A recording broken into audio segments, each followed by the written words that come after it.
Shalom la famille, shalom, shalom, shalom, shalom. Que Dieu vous bénisse.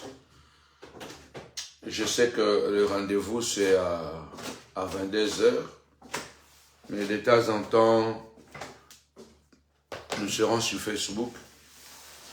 Hier, on n'a pas fait. Aujourd'hui aussi, on n'a pas fait. Alors, on profite de faire à 18 heures. Que Dieu vous bénisse abondamment. Voilà, je vais vous raconter un peu une petite histoire. Histoire de la vie de Uza.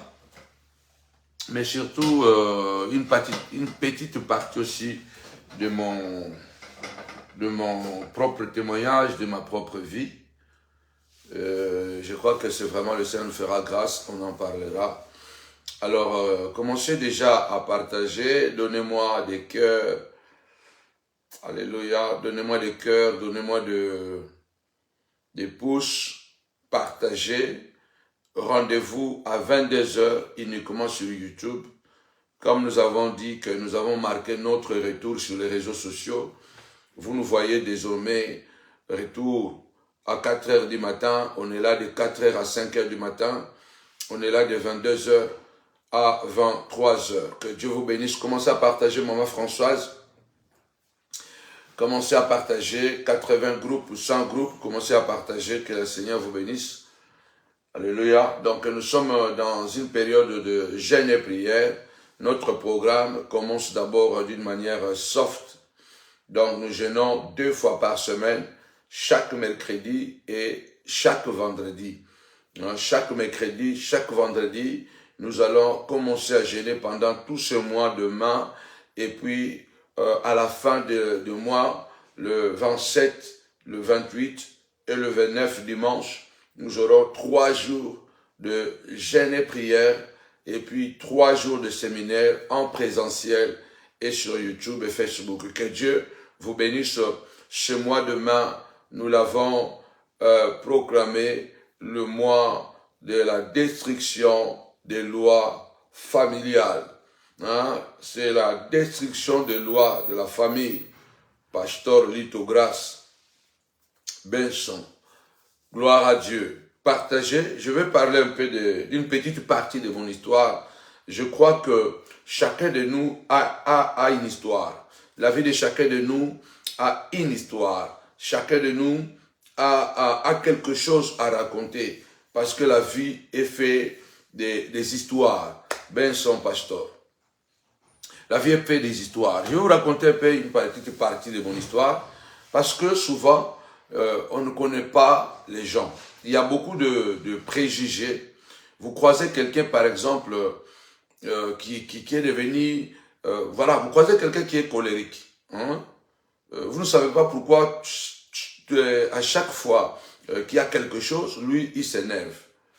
Il ne faut pas juger les gens de loin. Et ne jugez pas les gens que vous ne connaissez pas bien. Parce que la vie a tellement de choses, malheureusement, de bonnes et de mauvaises choses. Alors, tout le monde tend à être mieux, tout le monde tend à être bon. Partagez vraiment cette vidéo. Tout le monde tend à être bon, tout le monde tend à être mieux, à faire le mieux. À part les fils du diable, quoi. Parce que tous ceux qui sont nés sur cette terre, d'un père et d'une mère, ils ont tendance à faire le bien. Et malheureusement, on est formé, n'est-ce pas, même notre corps déjà, en lui, il y a le mal, il y a le bien. Voilà. Et je voudrais parler un peu de la vie de Uza et comment la Bible dit que Uza était le fils d'Abinadab.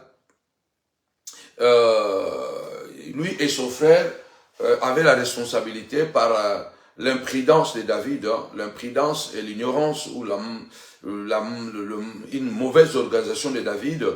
Et Uza et son frère, ils étaient en train de transporter l'arche de l'Éternel. Et la Bible dit, à un moment donné, Uza voulait toucher l'arche et Dieu l'a frappé et il est mort parce que Uza voulait protéger l'arche. Uza voulait protéger l'arche. Aguillon, est-ce que tu peux appeler ton frère? Uza voulait protéger l'arche. Partagez vraiment, ça peut aider quelqu'un, cette vidéo, ça peut aider quelqu'un. Uza voulait aider Uza voulait aider Dieu. Uza voulait faire du bien. Quand on rencontre les gens, souvent on les juge. Ah, lui, il est comme ça. Lui, il n'aime pas les gens. Lui, il n'aime pas rester avec les gens. Lui, il aime toujours s'isoler. Ou soit, lui, il n'aime pas envoyer ses enfants. Il n'aime pas envoyer ses enfants en vacances quelque part. Il n'aime pas même qu'ils aillent chez son oncle. Il n'aime pas qu'ils aillent. On ne connaît pas les gens. Ah, lui, il sort pas, il reste toujours avec sa femme. Ah, lui, il n'aime pas recevoir les gens chez lui. Il est mauvais, il est méchant. Combien de fois nous jugeons les gens, mais nous ne connaissons pas leur histoire du passé. Nous ne savons pas ce que les gens ont vécu, n'est-ce pas, pour qu'ils deviennent ce qu'ils sont devenus aujourd'hui. La plupart du temps, ce sont les temps, les circonstances et les événements qui changent la vie des gens. Les gens deviennent quelquefois très colériques, ou ils deviennent très enfermés, ou très, comment dirais-je, il y a tellement des expressions qui m'échappent, ils commencent à soupçonner tout le monde, mais vous dites, mais pourquoi ils soupçonnent tout le temps les gens? Partagez. Pourquoi lui, il soupçonne tous les gens? Tout le monde, pardon. Ce n'est pas bien, soupçonner les gens. Mais il y a des gens, tu le croises comme ça, il y a certaines choses qui ne supportent plus. Voilà, il y a certaines choses qui ne supportent plus. Au fait, qu'est-ce que je vais dire? Quelquefois, il y a des sacrifices sans valeur et ni saveur. Vous savez, même Dieu, la Bible dit qu'il siège au milieu de louanges et de l'adoration. Cela veut dire que la louange, c'est quoi? La reconnaissance, la célébration. Dieu aime qu'on le célèbre. Dieu aime la gratitude. Dieu aime qu'on puisse lui dire merci. Dieu aime la reconnaissance. C'est pourquoi même la Bible dit, soyez reconnaissants. Et si Dieu nous a créés à son image, la Bible dit, et Dieu créa l'homme à son image selon sa ressemblance. Ça veut dire que, de même que Dieu aime la reconnaissance, de même que l'homme naturellement, il aime que puisse, quand tu fais du bien, il aime que tu puisses faire, que tu puisses quand même dire merci. Merci. Parce que c'est un devoir que Dieu a imposé d'être reconnaissant. Chaque matin, quand tu te réveilles, la première des choses que tu dois dire, merci Seigneur pour le souffle de vie, merci parce que tu m'as protégé. Chaque jour quand tu te réveilles. Alors, moi je vous parle un peu d'une petite histoire. Les gens aujourd'hui parlent beaucoup de Samuel Panzou, surtout dans les milieux des serviteurs de Dieu, surtout dans les milieux des serviteurs de Dieu, qu'il est trop compliqué, il aime pas les gens, il est trop difficile, il est trop dur, il a un caractère difficile. Moi j'entends ces choses, j'entends ces choses souvent quand les gens me disent ils disent quoi? Ah, celui-là a dit que tu es trop dur, l'autre là dit que tu es trop difficile, l'autre là dit que tu es trop compliqué. Voilà pourquoi tu es infréquentable. On ne peut pas te fréquenter difficilement, tu ouvres aux personnes, aux gens. Bien aimé, la vie c'est une marche compliquée. Partagez-moi cette vidéo. Je serai là 22h sur YouTube et là je parlerai vraiment sur la destruction des lois familiales. Moi je n'étais pas comme ça. Maman Lissi Bamba, sois béni. Moi, je n'étais pas comme ça. Samuel Panzou n'était pas comme ça. Ni même le message que je vous prêche aujourd'hui. Il y a 10 ans, on me disait que j'allais prêcher ce genre de message. J'allais dire non, je ne le prêcherai pas. Ma vie n'était pas comme ça. J'étais quelqu'un qui aimait beaucoup rester avec les gens. J'étais tout le temps entouré du monde. J'étais tout le temps avec les gens, j'étais tout le temps... ma maison était tout le temps remplie. Je vous raconte par exemple que moi je n'ai pas fait la ligne de miel. Je me suis marié, du coup j'avais beaucoup de gens à la maison. Ma femme m'a trouvé, il y avait beaucoup de gens à la maison. Il y avait toujours du monde. Donc minimum j'avais de 6 à 10 personnes chez moi à la maison. Tout le temps ma maison était remplie. Tout le temps. Ma maison avait toujours du monde. Et jusqu'à ce qu'il y a des gens que j'ai aidés, élever leurs enfants, leurs femmes, une année. Donc, prendre soin de leurs enfants et tout. Ma maison était toujours ouverte. Ma maison était remplie de beaucoup de gens, n'est-ce pas? Mais les gens se posent la question parce qu'ils ne connaissent pas Samuel Lepage de 20 ans passés. Samuel Lepage peut-être même de 13 ans, parce que depuis 2013, je crois, c'est depuis 2013 que voilà que j'ai beaucoup changé. Moi, j'étais un homme qui était tout le temps avec les gens. Ma maison était ouverte. Mon ministère était ouvert. Je recevais beaucoup de gens, beaucoup de serviteurs de Dieu dans mon ministère. Beaucoup de grands serviteurs de Dieu, bon, grands, petits, beaucoup de gens qui sont connus, qui sont passés à Milan chez moi.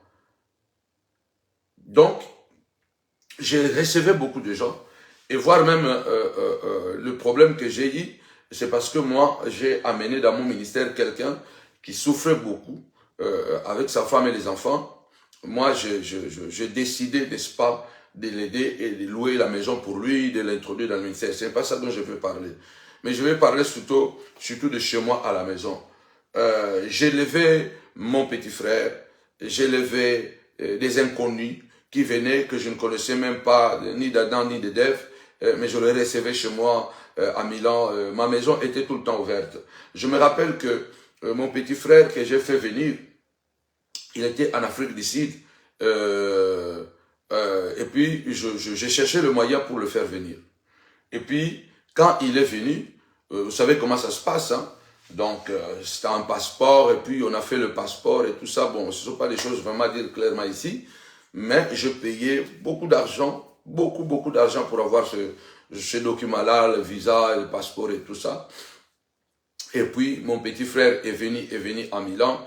Quand il est venu à Milan, voilà, il me dit, vieux, j'ai un ami à moi, c'est vraiment un ami vraiment à moi, il souffre là-bas en Afrique du Sud, ce passeport vraiment c'est mieux qu'on lui envoie ça afin qu'il puisse aussi voyager. Je ne m'ai même pas demandé qui, comment et tout ça, parce que tout ce qui était comme ami de mon petit frère devenait comme un petit frère.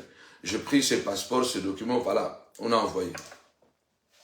On a envoyé et le petit là a voyagé et est venu à Milan. On lui a demandé ni un franc. Donc il a voyagé avec mon argent. Il a voyagé avec mon argent. Il est venu à Milan chez son grand frère aussi qui était là. Il n'a même pas dit merci. Celui-là n'a pas vécu chez moi. Bon, juste vieux, merci. Mon kaba merci, juste vieux, merci. Et puis voilà. Il n'a même pas, même ni son grand frère et tout ça, de faire quelque chose de reconnaissance, niente. Et puis voilà, ce garçon, aujourd'hui, il est papa, il s'est marié, tout ça. Et mon petit frère était quelqu'un qui avait beaucoup d'amis. Il me dit encore que non, il y a encore mon ami avec moi, là-bas, il est comme ça, c'est vraiment un ami. Et puis, il m'appelait quand il était en Afrique du Sud, là-bas, il m'appelait. Alors, tout le monde m'appelait Yaya, vieux. J'ai payé même des billets d'avion pour les amis de mon petit frère. Ils sont venus aussi en Europe. Les autres sont restés à Milan, chez moi à Milan, pour un temps. Après, ils ont fait leur vie. Ma maison était toujours remplie. Je recevais chez moi, à la maison, même des petits frères, des amis de mon petit frère, que je considérais comme mes propres petits frères. Partagez cette vidéo. Je les considérais comme mes propres petits frères. Je les habillais, ils mangeaient matin, midi, soir. Il y a beaucoup de gens, même ici à Paris, partout je passe, je croise des gens. La première veste de Pignatelli que je portais, c'est toi qui m'as donné. Je ne me rappelle même plus. La première chaussure, c'est toi qui m'as donné. La montre, c'est toi qui m'as donné. Je croise beaucoup de gens jusqu'à aujourd'hui. Mais tout ce que je sais, le bienfait ne meurt jamais. C'est pourquoi la Bible dit, ne nous lâchons pas de faire le bien. Et car nous moissonnerons au temps convenable. Tout ce que j'ai aujourd'hui, je crois parce que Dieu nous récompense toujours. Mais quand même, quelquefois, ça fait mal. On peut voir quelqu'un aujourd'hui qui n'aime plus fréquenter les gens, qui n'aime plus recevoir les gens chez lui. Mais on ne sait pas d'où il vient. On ne sait pas qu'est-ce qu'il a vécu. On ne sait pas quels sont les chocs qu'il a dit subir pour que cette personne change radicalement comme ça. Attention, ne condamnez pas les gens. Ne critiquez pas les gens, n'insultez pas les gens que vous ne connaissez pas, suite peut-être à à leur positionnement, à leur attitude, suite peut-être à leur style de vie. Ok?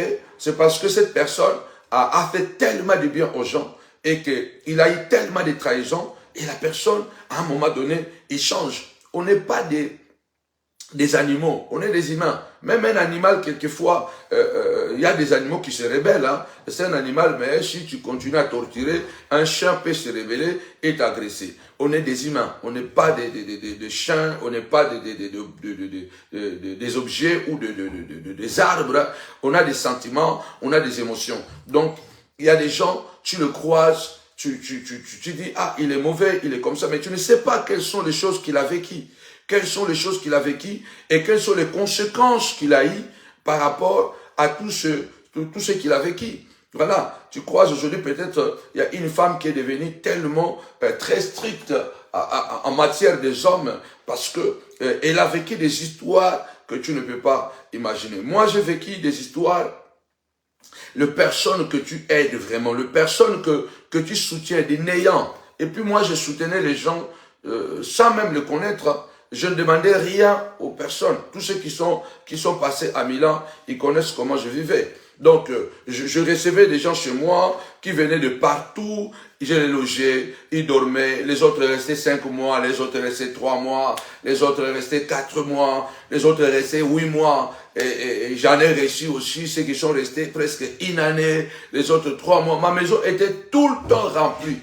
Tout le temps remplie. Donc, il y avait toujours du monde chez moi. Mais beaucoup de gens aujourd'hui, ils pensent que non, Samuel Le Pense a toujours été comme ça, strict, isolé, il aime la solitude. Pourquoi moi j'ai décidé de rester avec ma femme et les enfants, de pouvoir me concentrer vraiment sur moi et de dire même que ce n'est pas n'importe qui doit venir chez moi, je ne peux pas fréquenter n'importe qui, je ne peux plus permettre à aider n'importe qui comme je veux, parce que non, parce qu'il y a des aides que nous pouvons donner. On peut se consumer nous-mêmes. Partagez cette vidéo. Uza est mort pour le bien, mais c'est un sacrifice sans valeur, ni saveur. Pourquoi? Parce que il s'est sacrifié, mais à la fin, ce n'était pas le modèle de Dieu. Ce n'était pas le modèle de Dieu. Ce n'était pas ce que Dieu voulait. Vous savez, souvent, je dis quelque chose que l'erreur que nous faisons souvent, peut-être, nous confondons l'acte et la forme. Souvent, l'erreur n'est pas dans l'acte, mais l'erreur, il est dans la forme. Vous comprenez ce que je veux dire? Souvent, Dieu ne sanctionne pas l'acte, mais il sanctionne la forme. Parce que la forme est plus importante que l'acte. Parce que l'acte, c'est quoi? Un acte, c'est une réalisation. Un acte, c'est un exploit. On peut faire des exploits, mais qui n'a pas la forme de Dieu. Tout le monde peut faire des actes. On peut poser des actes. Uza a posé un acte héroïque. Il voulait protéger l'arche. C'est un acte. Mais comment Dieu peut tuer quelqu'un, n'est-ce pas, quelqu'un qui voulait protéger sa sainteté? Parce que l'arche était l'objet le plus sacré de la nation israélite. C'était l'objet le plus sacré. Donc il y avait tout en Israël, mais l'arche était la sommité de la sacralité de Dieu. Parce que dans l'arche, c'est là où résidait la présence de Dieu. L'arche, Dieu habitait dans l'arche. L'arche était le lieu de rencontre avec Dieu. Dans le lieu saint, dans le lieu très saint, pardon, une fois, imaginez-vous, une fois seulement par année, les souverains sacrificateurs avaient le droit d'entrer. L'arche était quelque chose de très sacré, très sacré. Alors, Uza ne pouvait pas permettre que l'arche tombe. Uza ne pouvait pas permettre que l'arche tombe. C'est pourquoi quand il a vu que l'arche allait tomber, il a protégé l'arche. Et du coup, l'arche n'était pas tombée, mais Dieu l'a tué. Mais comment Dieu peut tuer quelqu'un qui a posé un acte si héroïque, mais qui finalement, qui n'a pas la forme? Et Dieu l'a tué. Parce que l'arche était quelque chose de très sacré. Et Uza savait que ça, c'est quelque chose qui ne peut pas tomber. Écoutez maintenant, c'est ce que j'ai dit, un sacrifice sans valeur ni saveur. Pourquoi? Parce que vous pouvez vous sacrifier sur des personnes que Dieu a punies. Il y a des gens qui sont en conflit avec Dieu. Vous pouvez aider les gens. Mais il y a des gens qui sont en conflit avec Dieu. Et quand vous aidez les gens qui sont en conflit avec Dieu, vous vous mettez contre Dieu. Faites attention. Et ça n'a pas de problème, n'a pas de nokité. Ça n'a pas de problème, n'a satanaté. Mais ça n'a pas de problème, n'a nzambe. Il y a des gens, ils n'ont pas de problème avec Satan. Mais ils ont le problème avec Dieu. Et si vous aidez les gens qui ont des problèmes avec Dieu, vous vous mettez contre Dieu. Parce que qui peut s'opposer à Dieu? Partagez cette vidéo. Qui peut s'opposer à Dieu? Quand David a voulu à tout prix délivrer Saoul, or ce sont les esprits méchants qui étaient venus de Dieu, David a risqué de se faire assassiner par Saoul. Parce que quelqu'un qui a des problèmes avec Dieu comme un Saoul, si toi tu veux le délivrer, c'est lui qui va chercher à te tuer. Parce que tu te mets contre Dieu. Il y a des gens, ils sont dans des problèmes difficiles, mais ils ont des problèmes avec Dieu. Et nous, on a aidé les gens même qui ont des problèmes avec Dieu. Il y a des gens qui ont des problèmes avec Dieu. Donc, moi, je n'étais pas comme ça, pas du tout. Je n'étais pas comme ça. Ma maison était tout en plein. Ma femme est venue au mariage. On n'a jamais fait la ligne de miel. Parce qu'il a trouvé à peu près 7 personnes à la maison. 7 personnes. Ma femme a trouvé 7 personnes à la maison. Elle n'avait que 19 ans. Donc, elle a commencé directement, voilà, n'est-ce pas, à la préparer et tout ça. Ma maison, il n'y avait pas des horaires de manger. Il n'y avait pas. Les gens mangeaient matin, midi, soir, à tout moment. Le frigo était toujours plein. Et je sortais avec ma femme, on faisait des courses, on mettait, quand j'étais d'abord seul, waouh. Quand j'étais seul à la maison, avec célibataire, avec seulement le petit frère, waouh. Et quand la maman est venue, c'était encore, voilà, ma femme a trouvé beaucoup de gens à la maison. Beaucoup de gens mangeaient, buvaient, j'ai donné mes vêtements, j'ai donné mes chaussures, j'ai donné mes montres, j'ai donné yaya. Mais la plupart de ces amis de mon petit frère là, la plupart n'ont jamais été reconnaissants. La plupart n'ont jamais été reconnaissants. Il y a même l'un que j'ai aidé, de l'Afrique du Sud pour venir en Europe. J'ai donné la moitié de l'argent pour son billet de voyage. J'ai contribué la moitié du billet.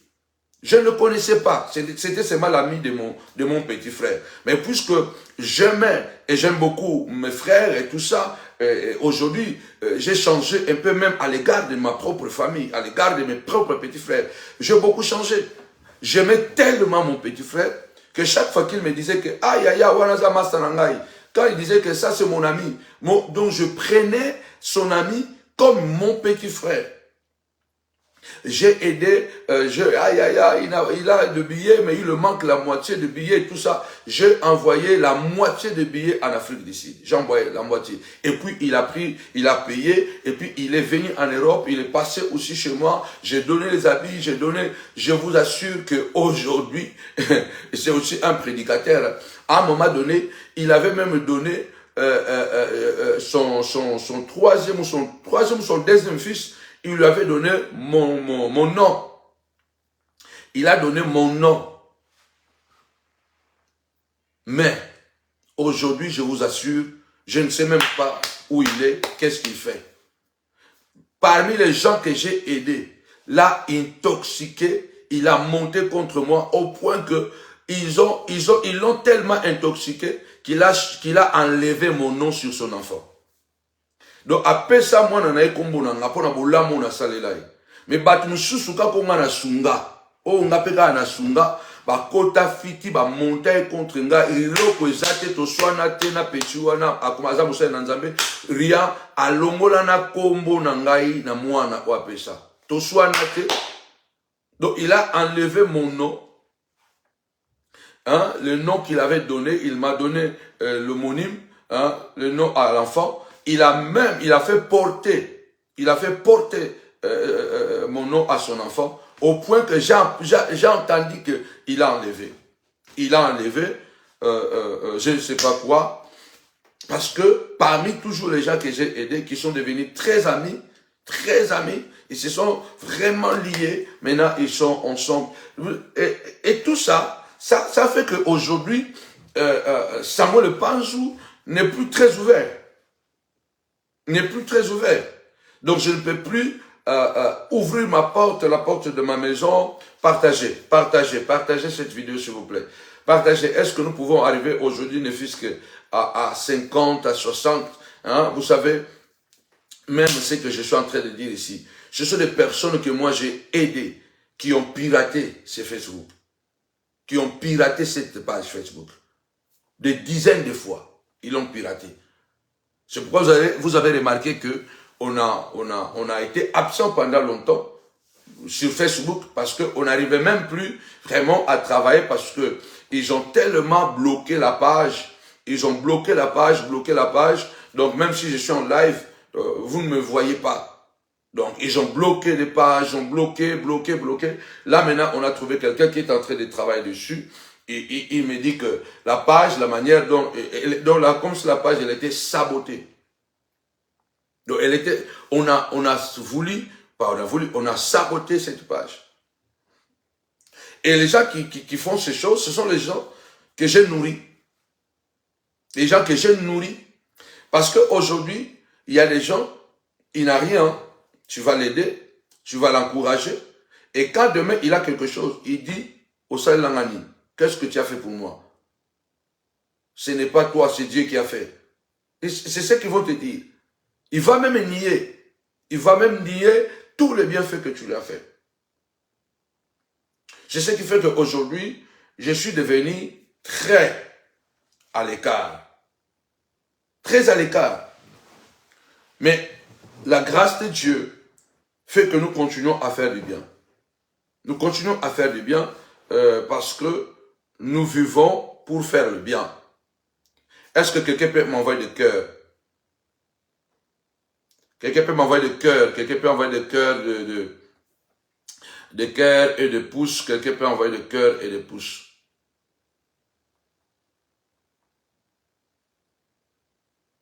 L'autre jour, on m'a donné des consignes pour bloquer. Ah maman, c'était quelle consigne? Je ne vois pas bien. L'autre jour, on m'a donné des consignes pour bloquer. Donc, voilà, on a donné à maman Françoise le consigne pour bloquer la page. Mais ils ne pourront plus parce que Facebook ne les appartient pas. Facebook appartient à nous tous. Gloire à l'agneau de Dieu. Donc, vous trouvez les gens qui, catégoriquement, ils n'aiment plus fréquenter les gens. Vous ne savez pas que, à cause d'amener les gens à la maison, ces enfants, aujourd'hui, sont tombés malades. Voilà, il y a un ami qui m'avait dit, l'enfant était né bien en bonne santé, jusqu'à même à l'âge de 7, jusqu'à l'âge de 10 ans. L'enfant était bien. Et un jour, ils ont reçu un couple qui sont venus chez eux, un couple d'amis, et ils ont dit à l'enfant de laisser sa chambre, n'est-ce pas? De laisser sa chambre à ce couple d'amis de son père. Et ils ont dormi là-bas pendant, je crois, une semaine ou peut-être quelques jours. Après, quand ils sont partis, maman a récupéré la chambre, il l'a soigné, et puis l'enfant est rentré dans sa chambre, il a repris sa chambre, et quelques jours après, l'enfant est tombé malade, gravement malade, il va à l'hôpital, on ne voit pas la maladie, à la fin, on déclare que l'enfant est SS. Un enfant qui n'est jamais né SS. Alors, quelqu'un comme ça, vous pensez qu'il peut encore recevoir les gens chez lui à la maison? Vous pensez de quelqu'un comme ça qui a subi un choc comme ça, il peut encore recevoir quelqu'un à la maison? L'ami dont je vous ai parlé, qui a reçu son ami à la maison, quand il part au travail, et cet ami-là, derrière, il drague sa femme. Et quand il revient comme ça, heureusement, la femme est une femme de valeur. Elle a crié sur cet homme. Il lui a dit, toi, ton ami t'a hébergé chez lui, maintenant tu veux me draguer? Donc tu me dragues pour nous détruire. Quand mon mari va venir, je vais le dire. Oh non, ne le dis pas, ne le dis pas. Mais quand son mari est venu, elle a dit à son mari, elle a dit, il faut que ce monsieur quitte ici. Qu'est-ce qui se passe? Mais quand tu es parti, ce monsieur est venu me draguer. L'ami est entré dans la chambre, il a pris un bâton, il a bien cogné son ami, il a tapé vraiment bien, il a bien fait, il a tapé, et puis il a chassé dehors. Vous pensez que cet homme-là, il peut encore héberger un ami à la maison chez lui. Il peut encore héberger un ami chez lui. Il ne peut plus.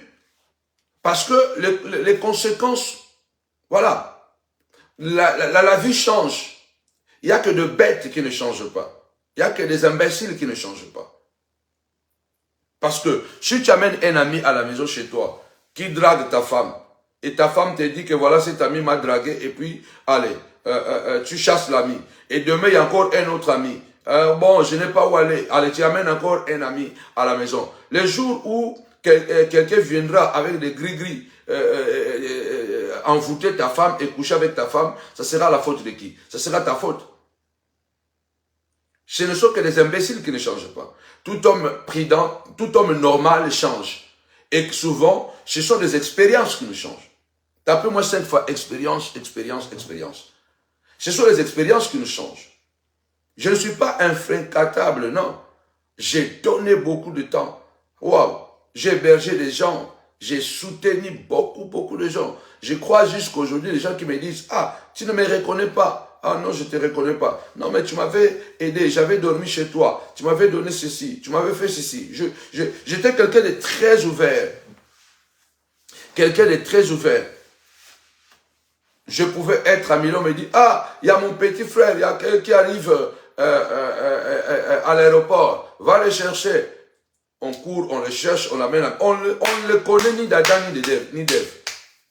On ne le connaît pas. On le prend à l'aéroport, on l'amène, on le dépose à la maison, il mange, il boit, et puis demain, et puis on le fait voyager, il part vers son frère. Je recevais même les femmes de certaines personnes, et puis je le protège. Il vient de l'Afrique, on le met à la maison, après on les accompagne à la gare, et ils vont trouver l'air. Donc j'étais quelqu'un de très ouvert, j'étais quelqu'un qui recevait beaucoup de serviteurs de Dieu chez lui. J'étais quelqu'un de... Voilà, j'étais très ouvert, je recevais beaucoup de serviteurs de Dieu chez moi. À Milan, je recevais beaucoup de serviteurs de Dieu, hein, du Congo, de l'Angola et tout ça. Mais les expériences changent. Beaucoup de gens que vous trouvez dans la rue comme ça, là, vous les trouvez dans la rue, ils n'aiment même plus regarder les gens.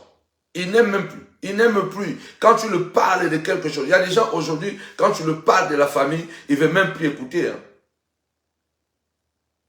Parce que l'amour qu'il a donné à la famille, les sacrifices qu'il a fait pour sa famille, à la fin, il comprend que il n'y a rien de bon.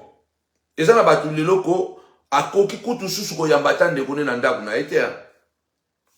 Il peut même plus accepter de recevoir même pas son frère à la maison. Il peut même pas. Moi, je vous dis souvent ici, par exemple, que par rapport à l'expérience aux amis, par rapport à l'expérience à la famille et tout ça, et tout ce que mes enfants ont vécu, tout ce que je privais mes enfants pour soutenir d'autres personnes, je privais ma femme pour soutenir d'autres personnes. Aujourd'hui, moi, je ne suis pas hypocrite.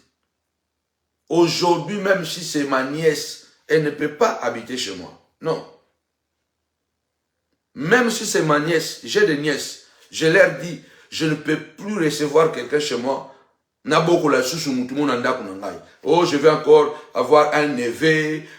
Oh, prends, c'est ton neveu, va le mener. Moi, je ne dis pas pour vous, je dis moi, pour comment j'ai changé, pourquoi j'ai changé. Donc, ma décision est prise.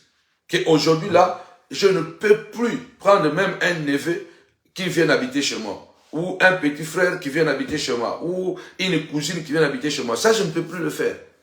Je préfère faire comme comme Abraham. Je peux aider l'autre, mais de loin. Je ne peux plus. Ma maison était vraiment comme un terrain de foot. Il y avait minimum, quand il n'y avait pas beaucoup de gens, 7. 7 minimum.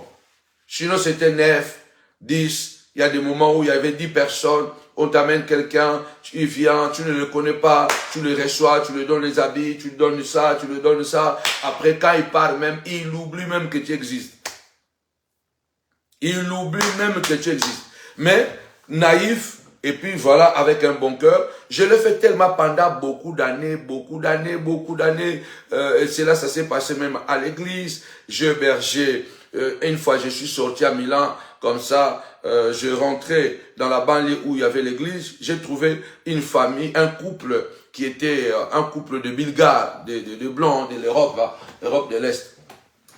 Ils étaient dehors, dans la voiture. Moi, je sortais d'un magasin et je les ai trouvés là. Ils avaient l'air un peu triste et tout ça. Et puis, je les approche, je parle avec eux. Donc, ils dormaient dans la voiture. Ils dormaient dans la voiture. Pourquoi? Parce que ils ont perdu le travail, ils ont perdu la maison. Donc, leur voiture était devenue leur maison. Ils dormaient dans la voiture et puis le matin, dans la journée, ils allaient dans le grande surface, n'est-ce pas, dans le supermarché, dans le grande surface, et puis c'est là-bas où ils faisaient leurs toilettes. Avec les toilettes de grande surface, donc ils se lavaient, après, la nuit, ils dormaient dans la voiture. Je les ai trouvés, j'ai eu pitié, je les ai amenés à l'église. Parce que à l'église à Milan, c'était une grande église, une grande salle, il y avait les toilettes, il y avait l'eau chaude, il y avait un grand magasin, il y avait tout dedans. La pâte, le fromage, l'huile, le riz, il y avait tout dans le magasin de l'église. Et ils sont restés presque plus d'une année vivant à l'église. Puisque moi j'étais ami de monsieur le maire, et la police me connaissait, c'était interdit, mais en tout cas, je les ai logés à l'église pendant plus d'une année. Est-ce que vous savez que ce n'est pas que les Noirs, hein? Vous savez que ce couple-là, quand il a trouvé le travail, ils sont partis, ils ont disparu, ils n'ont même pas dit au revoir. Ce couple-là est sorti, quand ils ont trouvé le travail, on a prié, on a béni le Seigneur, ils ont trouvé le travail. Après le travail, ils ont trouvé la maison. Mais quand ils ont trouvé la maison, ils sont partis sans même dire merci. Comme ils étaient devenus membres de l'église, voilà, ils dormaient à l'église, ils fréquentaient l'église. Quelquefois, des petits bobos entre eux et le membre peut-être. Ils sont partis sans dire même au revoir. J'ai encore Maman Lissier là, Antonio et Elda. Un Italien du sud de Naples qui est venu à Milan, s'est cherché, il avait beaucoup de problèmes, il a trouvé une femme albanaise et puis j'avais beaucoup de difficultés. Je les ai reçus à l'église, je les ai accompagnés au point que je les ai mariés. C'est moi qui ai acheté la veste du monsieur, l'Italien là. Mais après un temps, ils ont disparu.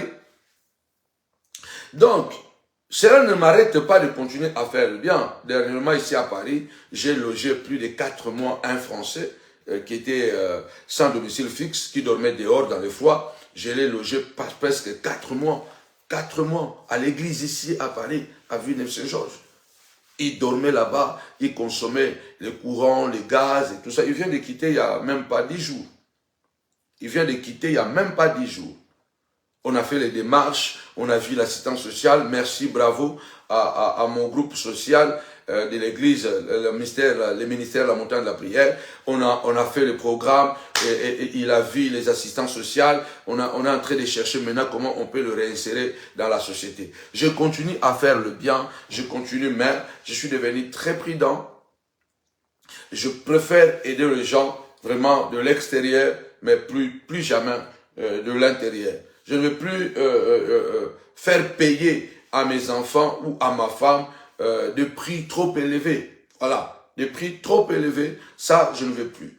Je ne veux plus parce que je vais continuer, n'est-ce pas, à faire du bien. Ça c'est quand même une petite histoire, seulement, n'est-ce pas, hein, des sacrifices sans saveur, sans valeur ni saveur. Mon histoire. Donc, je fréquentais beaucoup de gens. Je participais dans beaucoup de gens, dans beaucoup de choses. J'allais quelquefois dans les anniversaires. J'allais quelquefois, voilà, visiter les gens dans leur maison. Surtout au départ à Milan, waouh, j'étais partout. Quand quelqu'un était dans le problème, j'étais le premier à arriver. J'étais vraiment quelqu'un à fond. Et à la maison, il y avait toujours du monde chez moi. Il y avait toujours du monde. J'avais toujours du monde. Je me rappelle une fois, j'étais à la maison, on m'appelle qu'une maman a fait un grave accident frontal. Un grave accident frontal. N'est-ce pas? Waouh! C'était vraiment la mort.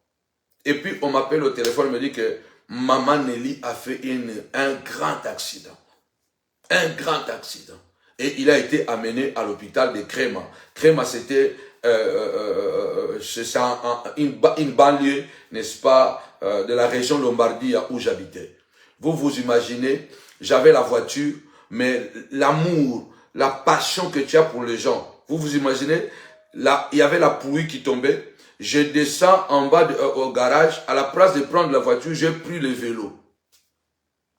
Donc j'ai pris le vélo je ne sais même pas comment je suis arrivé à l'hôpital. J'ai pris le vélo, la pluie tombait et moi je pédalais avec le vélo. Waouh! J'étais doublement mouillé. J'arrive à l'hôpital, je jette le vélo. C'était comme si c'était ma sœur, ma propre sœur. C'était une partie de moi. Je jette le vélo, je monte les escaliers et puis j'arrive devant la salle d'opération. Je m'agenouille, je commence à prier, sans même demander d'abord au médecin. Je commence à prier, je commence à prier, je commence à prier. Son mari est venu après moi. Son mari est venu me trouver à l'hôpital. Regarde la passion des âmes. Regarde la passion des âmes. Mais, ce sont des gens aujourd'hui même que la vraie reconnaissance n'existe pas. Et tout ça, ce sont des expériences qui ont changé Samuel Lepage. Parce que ce sont, en fait, comme j'ai dit au départ, la nature de Dieu, c'est que Dieu aime qu'on puisse lui dire merci. Dieu aime qu'on lui dise merci. Dieu aime la reconnaissance. Dieu aime la gratitude. C'est pourquoi même la Bible dit, soyez reconnaissants. Chaque jour quand on se réveille, on doit être reconnaissant. Même au ciel, la Bible déclare, les 24 vieillards, les 4 êtres vivants, se prosternent. Les 4 êtres vivants crient, saint, saint, saint, chaque jour, matin, midi, soir. Et l'Éternel des armées, les cieux est rempli de ta gloire, la terre est remplie de ta puissance, la force t'appartient, la louange, l'honneur, et les 24 vieillards se prosternent en disant que tu mérites la gloire à celui qui est assis sur le trône. Dieu aime la louange. La louange, c'est la reconnaissance. La louange, c'est la célébration. C'est dans la nature de l'homme, quand l'homme fait quelque chose, il veut être célébré. C'est pourquoi il y a même des institutions de l'État qui sont là pour célébrer les œuvres des héros. Les gens qui se distinguent dans la société. Les gens qui font des choses, n'est-ce pas? On les célèbre, on les honore, on les célèbre, on les loue. Pourquoi? Parce que c'est la nature de Dieu. C'est la nature de Dieu. C'est dans la nature de l'homme de vouloir être célébré. Hein? Ça fait du bien quand même, quoi. Ça fait du bien de quelqu'un que tu as fait du bien et te dire merci que de te payer en monnaie de singe. Ce sont les expériences qui ont changé beaucoup de gens. Malheureusement, de très mauvaises expériences. Ce sont ces très mauvaises expériences qui ont changé beaucoup de gens. Regardez par exemple, cette Facebook, cette page, totalisée déjà dans mes lives, j'avais 300 et des fois même 350, 400 personnes. Mais s'il n'y avait pas beaucoup de monde, il y avait 150, 160, 200 personnes. Ça, c'était notre moyenne, quoi. Mais à un moment donné, on a piraté. On a bloqué la page. Et quand tu vas creuser, ce sont des personnes que tu as nourries. Tu as élevé leurs enfants. Tu as acheté la couche, tu as acheté le lait, tu as soutenu sans même te poser des questions. C'est vraiment un amour sans intérêt. Bon, je suis en train de converser avec vous. En tout cas, partagez. J'ai encore 10 minutes avant de terminer. Rendez-vous tout à l'heure à 22 h pour briser les lois établies dans nos familles. En tout cas, à minuit, nous allons encore monter dans notre programme de jeûne et prière. Nous allons jeûner. Nous sommes en train de jeûner 2 fois par semaine. Tout le mercredi et tout le vendredi. tout le mercredi de mois de mai et tout le vendredi de mois de mai, nous allons continuer à jeûner, et puis la dernière semaine de mois de mai, le vendredi 27, le samedi 28 et le dimanche 29, nous aurons 3 jours de séminaire sur les malédictions, n'est-ce pas? Briser les lois établies dans nos familles. Ces malédictions-là qui nous détruisent. Alors nous vous invitons à participer dans ce programme, puissant programme. Vous ne sortirez pas tel que vous allez entrer dans ce programme. 2022, c'est encore, bien aimé, au début. C'est encore possible que tu puisses marquer l'histoire. Alléluia. En tout cas, participe à ce programme. Envoie ton offrande pour soutenir l'œuvre. Et à chaque travail, à la fin, nous bâtissons nos hôtels et nous faisons notre action de grâce. Donc à tout à l'heure, je serai sur YouTube, hein, pas sur Facebook, mais je serai sur YouTube tout à l'heure. Donc connectez-vous, abonnez-vous massivement, continuez à vous abonner et quand vous vous abonnez, appuyez sur la cloche des notifications pour recevoir toutes les notifications que nous avons, tout le programme que nous avons. Partagez la vidéo, partagez aussi Facebook, partagez et ne manquez pas, surtout que nous sommes là de 4h à 5h du matin, désormais, chaque jour de lundi à vendredi. Et le mercredi, on est en présentiel. Demain, vendredi aussi, on sera en présentiel. En jeûne et prière, en présentiel. On a commencé hier, mercredi, c'était waouh. C'était très puissant, c'était très fort. Et nous allons encore continuer demain, vendredi, de 19h à 21h30. Toi qui es malade, toi qui sens que la vie est bloquée, toi qui sens qu'il y a des choses qui ne vont pas dans ton parcours, hein, peut-être ces choses sont liées à ta propre famille. Alors viens en présentiel, viens avec toi ta bouteille d'huile, je vais prier. À partir de la semaine prochaine, je vais commencer à annoncer chaque élément que vous allez apporter, que je vais prier et bénir. Alors, continuez à soutenir le ministère. Nous avons besoin de vous pour les appareils, pour les ordinateurs, et tout ça. Mais le projet que nous avons 2 grands projets que nous devons réaliser. Le premier projet, c'est la salle, et le deuxième projet, c'est la chaîne de télévision. Donc, nous sommes en train de préparer un budget que nous allons vous présenter. Là, maintenant, on a déjà un studio. Il y a déjà la place que Dieu nous a donnée. Il y a déjà un studio. Il y a le local déjà qui est prêt. Pas le local pour l'église, mais le local pour faire le studio TV. Donc, on a déjà un local. On a déjà fini les travaux. Et on attend maintenant le budget que nous allons vous présenter pour que nous puissions acheter des caméras professionnelles, acheter des ordinateurs professionnels. Et je sais que vous faites partie de cette grande armée de partenaires. Si vous aimez ce message, si vous aimez mon témoignage, si vous aimez la famille Panjou, si vous aimez ce travail que je fais, en tout cas, vous allez être partenaire à vie de ce ministère. Soutenez, envoyez vos dons, envoyez vos dîmes, envoyez vos offrandes, envoyez vos actions de grâce. J'ai prié pour Papa Fred. Je l'ai vu dans le live. Il est à Abidjan. Le Seigneur lui a donné des hectares. Des hectares de terrain. Des hectares de terre. Donc, Dieu peut aussi le faire pour vous. Chaque fois que vous envoyez votre offrande, Dieu se souviendra de vous. Chaque fois que vous allez acheter un micro, une caméra, un ordinateur, Dieu se souviendra certainement de vous. Alors, n'hésitez pas à devenir déjà partenaire. Chaque lundi, nous payons la salle. Et nous avons des projets même à l'église. Il y a le groupe social, n'est-ce pas, montagne de la prière, et puis qui soutient. Nous soutenons certains loyers. C'est Betty qui est la responsable. Et elle a tout un groupe qui travaille.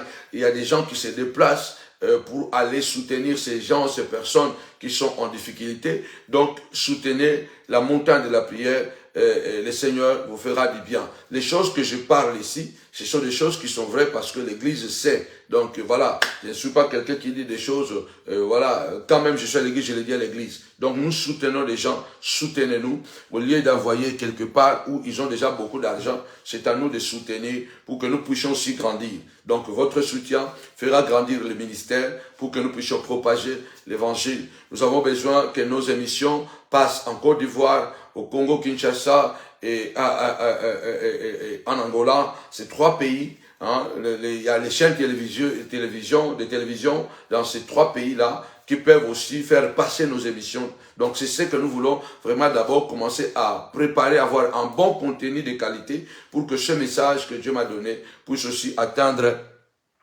n'est-ce pas, les extrémités de la terre. En tout cas, comme j'ai dit, ça c'est un tout petit peu, une petite partie de mon histoire. Je croise pas mal de gens qui me disent quand tu m'as fait ça. Mais parce que c'est dans ma nature.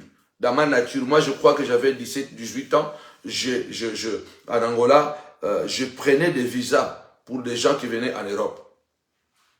Moi je ne voulais pas voyager parce que l'Italie là on disait que c'est le pays des tomates. Moi, nous, on voulait voyager directement France, directement Angleterre, directement Hollande. On ne savait pas que c'était toujours l'Europe. Je prenais les visas, tu prenais visa de Yougoslavie. Là, ça, j'ai pas des choses de plus de 35 ans passés. Hein. Voilà. Donc, tu prends le visa de Yougoslavie à l'époque, hein, tu prends le visa de Tchèque, et puis tu prends le visa de transit de l'Italie, et la personne achète le billet, et il voyage tranquillement. Il y a des gens... je les ai fait sans demander l'argent. Sans demander l'argent. Donc, dans ce là tu vas visa na singa ba on peut mbongote. Nazalaki na kaka. Je n'étais pas encore vraiment un vrai chrétien parce que moi je me suis vraiment converti, j'avais 19 ans, 20 ans. Voilà, ces choses-là je les faisais même avant ma conversion. Une fois j'ai croisé un monsieur en Italie, j'étais allé rendre visite à une famille, je crois, qui était éprouvée, et puis je l'ai trouvé là-bas. Quand il m'a vu, ah, Samy, il dit, tu me connais? Je dis, je te reconnais plus. Il dit, mais ngala ya poto pona yo, ozula nga visa osenga nga mbongote. Il me dit, mais je suis venu en Europe, c'est toi qui m'as aidé. Tu m'as donné le visa, tu ne m'as jamais demandé l'argent. Qu'est-ce que tu veux que je te donne? Je te dis non. Je lui ai dit non, je n'ai besoin de rien. Dieu m'a comblé, je suis un homme de Dieu béni. Donc, donne seulement ta vie au Seigneur, parce que moi, là, je ne suis plus l'homme que tu connaissais, hein, quand on avait 17, 18, 19 ans, là. Donc, 17, 18, 19 ans, entre ces années-là, très jeune, mais très courageux, tout ça. Donc, moi, je ne suis plus Samy, là, que tu connaissais, hein, je suis devenu frère. Donc, je suis un serviteur de Dieu, un enfant de Dieu. Les cadeaux que tu peux me faire, donne ta vie au Seigneur. Je lui ai dit ça. Je aidé beaucoup de gens en Italie. Beaucoup de gens. Beaucoup de gens. Aujourd'hui, si je ne reçois plus les gens chez moi, et je vous dis, je n'ai pas la langue de bois, je ne mets pas l'eau dans mon vin. Je dis aujourd'hui, même ma famille le sait. Mes petits frères le savent que je ne peux même pas élever, même pas une nièce dans ma maison. Je ne peux plus. Je ne pas que je ne peux plus. Je ne veux plus. Je vais continuer à aider parce que je continue à les aider. Mais héberger encore les gens chez moi à la maison avec toute la souffrance que j'ai fait subir à mes enfants à cause des gens que j'ai reçus chez moi. Et ma maison était comme un bar.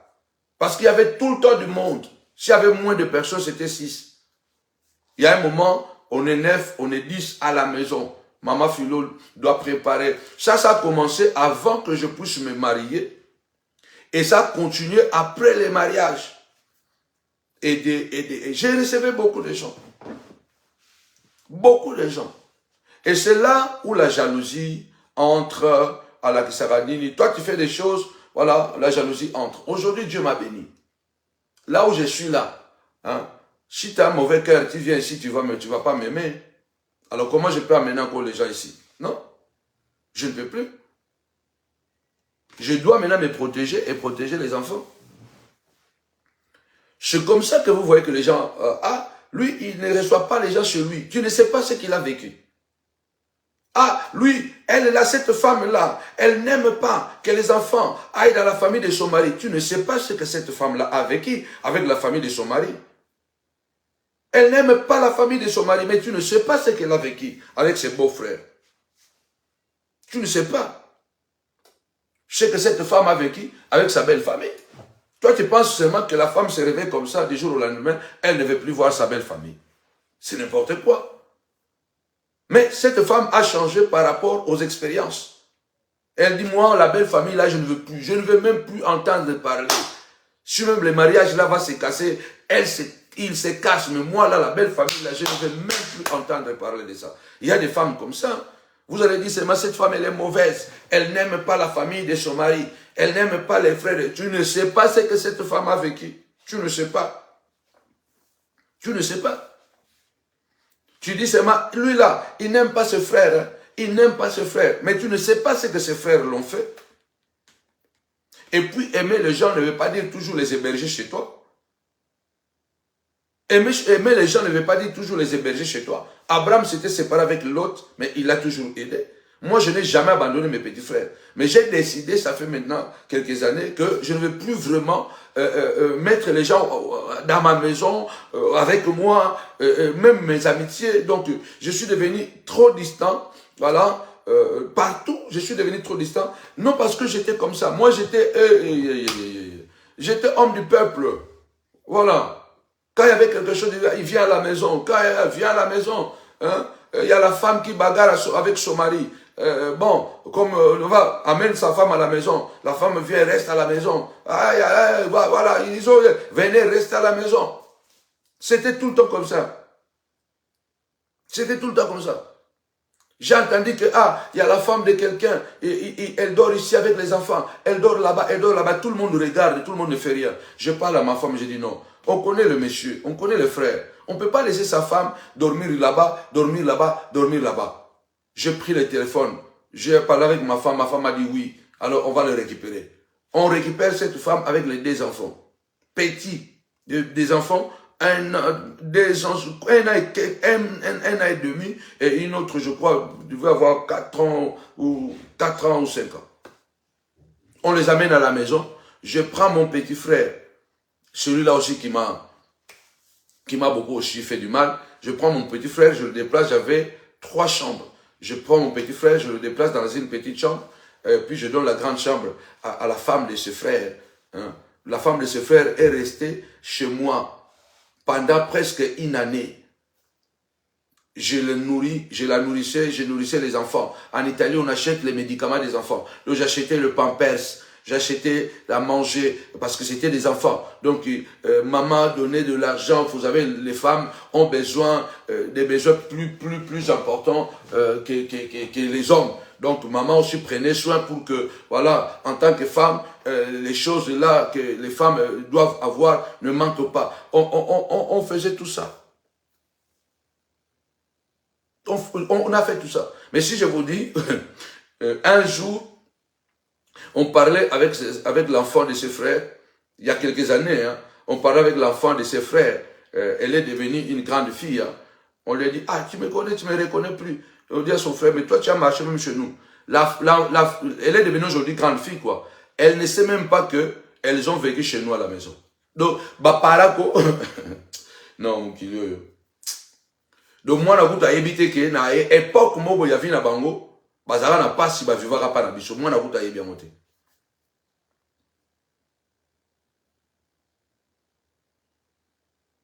Donc l'enfant est devenu jeune fille. Donc on n'a même pas parlé aux enfants qu'à une époque de votre vie, de notre vie, vous avez vécu chez Samuel Panzou, et il a pris soin de vous, c'était pendant une année, vous avez vécu là-bas, toi-même, Tiama. Donc, même les enfants ne savent pas. Ça veut dire qu'il y a des gens, même quand tu le fais, tout le bien du monde, il va oublier ça. Il va oublier ça. Moi et maman, on était étonnés que la jeune fille ne savait pas qu'elles ont vécu chez nous. Que son petit frère est venu à la maison gatiner. Il a marché chez nous. Mais l'enfant ne sait pas. Moi, je dis toujours à mes enfants, toutes les personnes qui nous ont fait du bien, et par exemple aujourd'hui, on est loin, je dis toujours, vous devez faire la part des choses. Lui là, il a fait ça. Lui là, comme ça. Mais les amis ennemis, quand tu le croises, change la route. Quand lui, il est à rive gauche, toi, va à rive droite. Moi, je ne suis pas hypocrite. Moi, je dis à mes enfants aujourd'hui, quand tu croises cette personne, quand tu le croises, change la route. So kute na mutu wana ko, so yaza na ngambo na yoke na ngambo. Ko permettre que tu te beaucoup de bo pesa na mbote. Parce que on a grandi et les expériences nous ont changé. Aujourd'hui, moi, j'entends beaucoup de choses. Samuel Panzou, il est difficile, il est infréquentable. il n'aime pas fréquenter les gens, il parle, il est dans son coin, il est têtu, il est orgueilleux, il est comme ça. Mais ils ne savent pas d'où je viens, ce que j'ai vécu. Les gens ne savent pas ce que tu as vécu. Laisse-les te condamner, laisse-les, tu t'en fous. Ils ne savent pas ce que tu as vécu, pourquoi tu as changé comme ça. Il n'y a que des imbéciles qui ne changent pas. Alors comme moi je ne suis pas imbécile, j'ai déjà même été un peu imbécile parce que ça durait beaucoup trop d'années. Hein. Beaucoup trop d'années ça durait. Ça durait. Beaucoup trop d'années. J'ai duré comme ça vraiment plus de 20 ans. Plus de 20 ans, ma vie a été comme ça. Pendant plus de 20 ans, il y a yamba batu.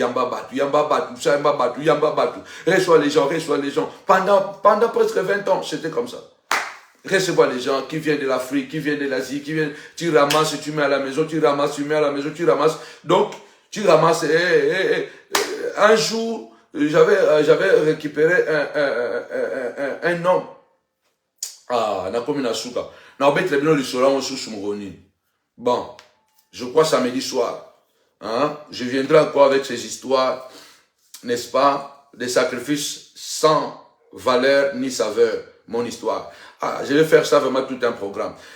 J'ai laissé ça pour terminer parce qu'à 22h, je serai avec vous. J'ai laissé un homme de Dieu. J'ai eu tellement pitié de lui. Il n'avait pas où aller. Je l'ai amené chez moi à la maison. Je n'étais pas encore marié. J'étais célibataire. Je l'ai amené chez moi à la maison. Il a vécu chez moi et tout ça. Un jour, je dormais au salon. Mon Dieu, j'étais comme ça. Ce n'était même pas la nuit. J'ai vu quelque chose. Avec un frère aussi qui était là-bas, qui était venu du Congo, qui dormait là-bas aussi chez moi. Mon Dieu, j'ai vu une sorte de boa. Donc, mon Dieu. Ah, laissez tomber. Il y a beaucoup de combats dans la vie qui changent les gens. Vous vous imaginez que quand cet homme de Dieu est parti de la maison, je pleurais comme un bébé. Mais il devait partir. Il devait partir parce que j'avais compris que c'était compliqué. C'était compliqué. Alors, si moi je continue, aujourd'hui j'ai des enfants, j'ai des jeunes filles, j'ai des garçons, je continue à faire de ma maison un restaurant, un maquis. Si demain maintenant mes enfants se retrouvent dans les difficultés, la faute à qui? C'est à moi. Alors, en tant qu'un bon papa, et aujourd'hui que je suis vraiment passé par tout ça, je ne peux plus permettre ni que ma femme commence encore à souffrir, à faire. Non, je ne veux. On va faire comme Abraham. On va aider les gens de loin. Je vous donne rendez-vous à 22h. Je fais comme ça parce qu'il y a la lumière automatique qui s'éteint de temps en temps.